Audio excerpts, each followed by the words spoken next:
ይጠብቃል። እውነት ፀጉርን ያሳድጋል? ዛሬ እውነቱን እነግራችኋለሁ። እስከ መጨረሻ አብራችሁኝ ነው። ሰላም፣ ላይክ እና ሰብስክራይብ እያደረጋችሁ ቪዲዮን ጀምሩ። ኒም ጥቅም አለው ወይ ካላችሁ፣ አዎ ጥቅም አለው፣ ግን ደግሞ በዛው ልክ ጉዳትም አለው። ሁለቱንም እነግራችኋለሁ። መጀመሪያ ጥቅሙን ልንገራችሁና ከዛ ደግሞ ጉዳቱን እነግራችኋለሁ።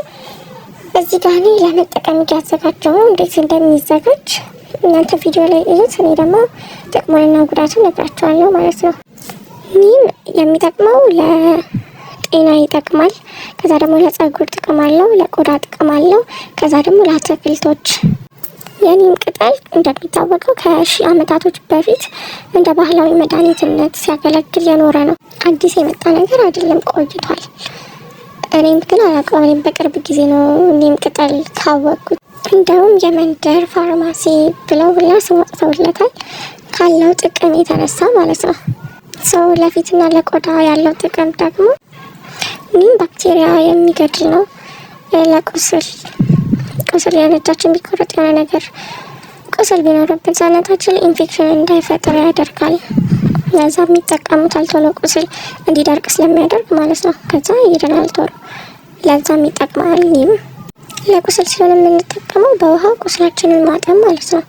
አሁን መጀመሪያ ኒም ቅጠል ስንጠቀም እናጥበዋለን። ቅጠሉን መጀመሪያ መታጠብ አለበት፣ ቆሻሻ ሊኖረው ስለሚችል። ከዛ ፈጭተን ውሃውን ቁስላችንን እናጥብበታለን ማለት ነው። ለፀጉር ያለው ጥቅም ደግሞ የፀጉራችን ስር ደካማ ከሆነ እሱን በጣም ያጠነክርልናል። ፀጉራችን አይነቃቀልም ማለት ነው ኒም መጠቀም ከጀመረን። ከዛ በጊዜ ሂደት ፀጉራችን እያደገ ይመጣል ማለት ነው፣ እንዲያድግ ያደርገዋል።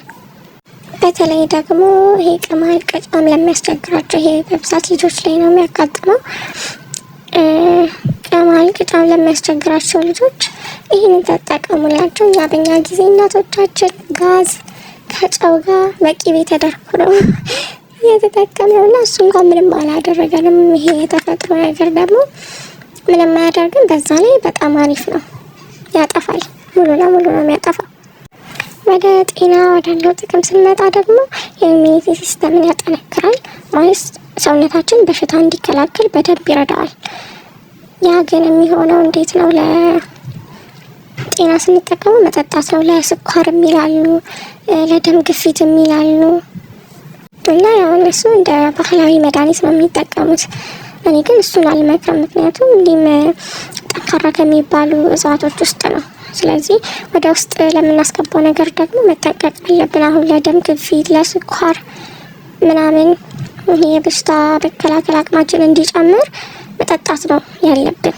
ኒም ደግሞ ጠንካራ ከሚባሉ እጽዋቶች ውስጥ ስለሆነ ወደ ውስጥ ስናስገባ ጉዳት ሊኖረው ይችላል። ምክንያቱም መጠኑን ማወቅ አለብን፣ ምን ያክል መጠን እንደሚወሰድ። ኦቨር ከወሰድን ሳይድ ኢፌክት ይኖረዋል። ስለዚህ መጠኑን ደግሞ እኛ አናውቀውም። ፕላስ ደግሞ ይሄ መድኃኒት ለሚወስዱ አሁን የስኳር መድኃኒት፣ የደም ግፊት ምናምን ከሚወስዱ ጋር ደግሞ ይሄ ነገር አይወሰድም ማለት ሊጋጭ ይችላል ምናምን። ስለዚህ ለሚጠጣው እኔ አልመክራችሁም። እንደኔ ይሄ ለእንትኑ ቢቀር ነው የሚሻለው። ውሰዱ ብለው እንትን የሚሉ አሉ፣ ግን እኔ ባልተወስዱ ባይ ነኝ። ወደ ውስጥ ለሚገባ ነገር ሪስክ ባንወስድ ጥሩ ነው። ለፀጉራችን ለፊታችን ራሱ የምንጠቀመው መጀመሪያ ይሄ ፓሽ ቴስት የሚባለውን እዚህ ወይ ከጆሮአችን ጀርባ ወይ እጃችን ላይ ይበልጥ ግን ከጆሮአችን ጀርባ አድርገን ውሃውን ማለት ስፕሬውን ትንሽ ከጆሮአችን ጀርባ አድርገን ቴስት ማድረግ አለብን። ያን ያክል ይሄ የሳይድ ኢፌክት ሪያክሽን ብዙ ሰዎች ላይ አላሳየም፣ ግን ምናልባት አለርጂ የሚሆንባቸው ሰዎች ሊኖር ስለሚችል ከመጠቀማችን በፊት እንደዛ ቴስት ማድረግ አለብን። ለልጆችም ከሆነ የምንጠቀመው ቀድመን ቴስት ማድረግ አለብን። አለርጂ ሪያክሽን ካለው መጠቀም ስለሌለ እንደዚህ ያደረገን የሚል ነገር አላየሁም እስካሁን። ግን ያው አዲስ ነገር ስንሞክር መጀመሪያ ቼክ ብናረግ አሪፍ ነው። ይስማማናል አይስማማንም የሚለውን ቼክ ብናረግ ቀድመን ጥሩ ነው እና እኔ አሁን ለመጀመሪያ ጊዜ ለመጠቀም ፈጭቼ እያዘጋጀሁት ነው።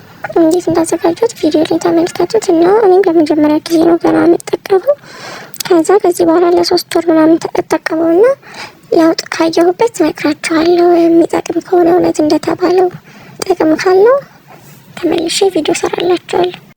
እኔም አሁን በአጋጣሚ ለባህል ዘመድ ቤት እጄ ቅጠሉን ሳየው ልጠቀም ብዬ ወስጄ ነው እና ብዙ ሰምቻለሁ ስለኔም ሶሻል ሚዲያ ላይ ቪዲዮዎች አይቻለሁ ምናምን፣ ግን እንዲህ በቀላሉ ይገኛል ብዬ ስላላሰብኩኝ ለመጠቀም አላሰብኩ ነበር። ሳገኘው ግን እስኪ ልሞክረው ብዬ ነው። ከዛ የሁን ቪዲዮዎችን እንዴት እንደሚሰራ እንዴት እንደሚጠቀሙ አንዳንድ እንትኖችን ማነበብኩኝ የኔም ጥቅሞችን እና ካነበብኩት ነው የነገርኳችሁ።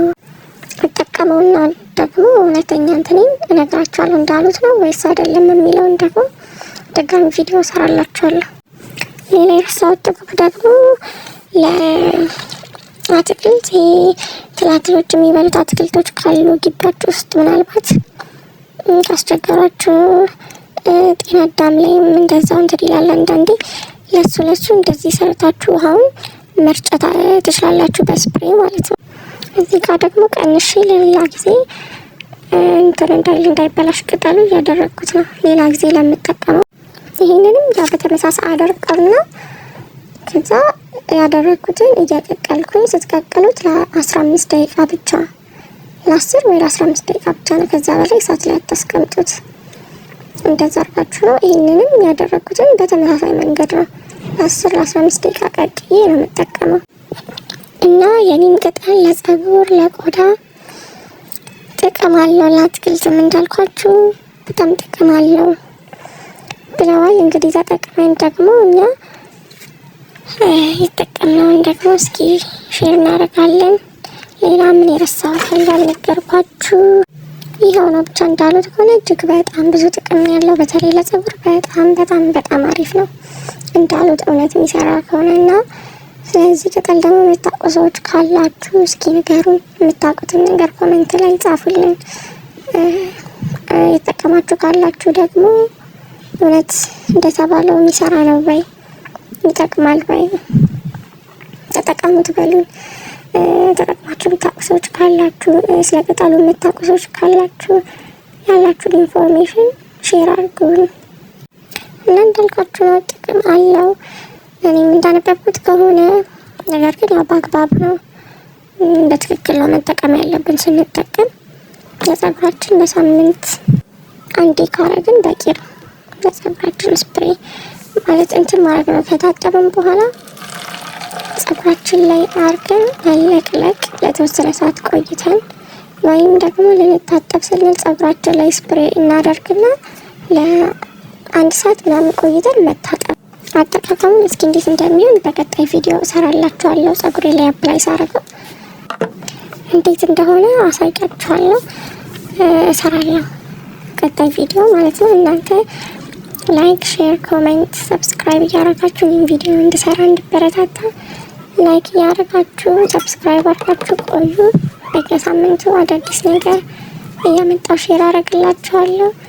የተጠቀምኩትንም ይጠቅማል የተባለ አዲስ ነገርም እንደዚህ አብረን እንሞክራለን። ሰብስክራይብ ማድረግ እንዳይረሳ። በሌላ ቪዲዮ ቀጣይ እስከምንገናኝ እስከ ሳምንት ሰላም ሁኑ። ባይ